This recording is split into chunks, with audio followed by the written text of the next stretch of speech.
अस्सलाम वालेकुम। आज की वीडियो में मैं आपको ये बताने वाला हूँ कि आप बायोलॉजी की स्टडी कैसे करेंगे एंट्री टेस्ट की तैयारी के लिए। तो let's start with some tips. Tip number 1 वो ये है कि आपको अपनी प्रोविंस की बुक पढ़नी है और साथ में फेडरल की भी पढ़नी है, अगर आपको लगता है कि आपके पास टाइम है। वरना आप जस्ट अपने प्रोविंस की बुक पढ़ें। फेडरल की बुक पढ़ने का फ़ायदा ये फ़ायदा है कि वो एक तो इजी है, दूसरी उसमें कंसेप्ट ज़्यादा हैं, डिटेल भी ज़्यादा है।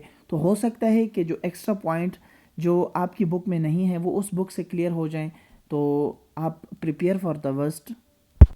टिप नंबर 2 वो ये है कि आप इम्पोर्टेंट डेटाज, इम्पोर्टेंट डायग्राम्स या कोई फ़्लो चार्ट है, कोई ऐसा न्यूमेरिक वगैरह है, कोई नंबर है, कोई डिजिट है, कुछ भी है, आप उसकी ना निमोनिक्स बनाएं। आप उसको याद करने के लिए कोई ट्रिक्स बनाएं, ठीक है।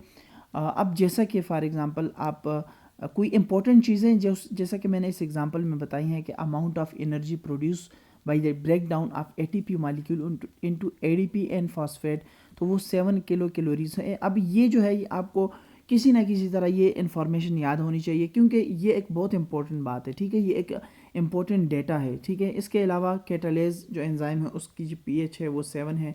तो इसमें आप कुछ भी ऐसा निमोनिक बनाएं, ठीक है, जो कि मैं इंशाल्लाह नेक्स्ट किसी वीडियो में बताऊंगा आपको डिफरेंट निमोनिक्स के बारे में, ठीक है।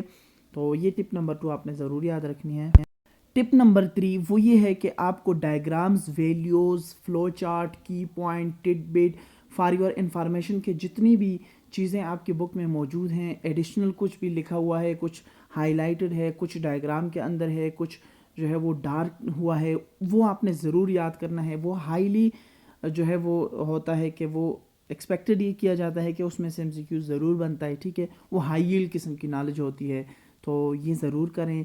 इसके बाद जो टिप नंबर 4 है, आपको रिवीजन हर हाल में करनी है, क्योंकि बायो एक ऐसा सब्जेक्ट है कि ये भूलता बहुत ज़्यादा है। ये भूल जाता है आपसे, आप पढ़ लेते हैं आज कल परसों, कुछ एक हफ्ते के बाद, महीने के बाद कभी ना कभी आपसे वो भूलने लगता है, ठीक है। तो उसके लिए ज़रूरी ये है कि आप कंटिन्यूसली उसकी रिवीजन करते रहें। रिवीजन से वो चीज़ें बार बार आपको रिकॉल होंगी और बिफोर एग्ज़ाम आप मल्टीपल टाइम जो है ना बायोलॉजी की रिवीजन ज़रूर करें। और टिप नंबर 5 वो मैं आपको ये देना चाहता हूँ कि अगर आपके पास टाइम हो, अगर आपको लगता हो कि आपके पास एक्स्ट्रा टाइम ज़्यादा है, तो आप किसी भी जूनियर को, किसी भी एफएससी के स्टूडेंट को अपने साथ वो बिठाएं और उसे पढ़ाएं, ठीक है। बहुत सारे ऐसे स्टूडेंट होते हैं जिन्हें टीचर की ज़रूरत होती है। आपकी फैमिली मेम्बर हो सकते हैं, आपके पड़ोसी हो सकते हैं, ठीक है। ऑनलाइन कोई ऐसा जो है आप किसी को अपने साथ ऐड करके जो है ना आप उसको पढ़ा सकते हैं। इसका ये फ़ायदा होता है कि आप जो चीज़ें आपकी कमज़ोर है ना, तो आप उस पर सोचते ज़्यादा हैं जब आप किसी को पढ़ाते हैं, क्योंकि आपको डर सा होता है ना कि मैं किसी को अगर गलत पढ़ा दूँ, ठीक है। उसके लिए आप थोड़ा सा कॉन्शियस रहते हैं, ठीक है, आप थोड़ा अलर्ट रहते हैं। जैसे फॉर एग्ज़ाम्पल आपका कल एग्ज़ाम है, आप